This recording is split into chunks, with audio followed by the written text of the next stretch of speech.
9 ရက် 12 လ 2025 တရက်တာနဲ့ပတ်သက်တဲ့တတိယကဏ္ဍမလေးကိုဟောပေးသွားမှာဖြစ်ပါတယ်။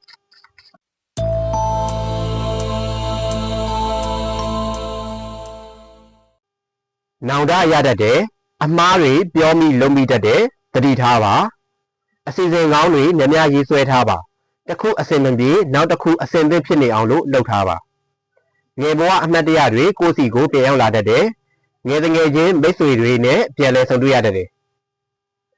ဒီနေ့အတွက်ဆောင်းရှောင်းမဲ့ရကတော့အပေါင်းအသင်းတွေနဲ့တွာလာလာတာကိုသတိထားပါအိမ်မှာပဲအနားယူတာပိုကောင်းပါတယ်စိတ်ကိုအနားပေးပါအေးဝဝအိပ်ပါLucky number နဲ့ Universe Message ကိုဗီဒီယိုရဲ့အဆုံးသတ်မှာထည့်ပေးထားပါတယ်။တနေ့တာလုံးစိတ်ပြေချောမွေ့ကြပါစေ။ဗီဒီယိုကိုဆုံးသက်ကြည့်ပြီးတဲ့အတွက်ကြောင့်မို့လို့အားလုံးကိုကျေးဇူးတင်ပါတယ်။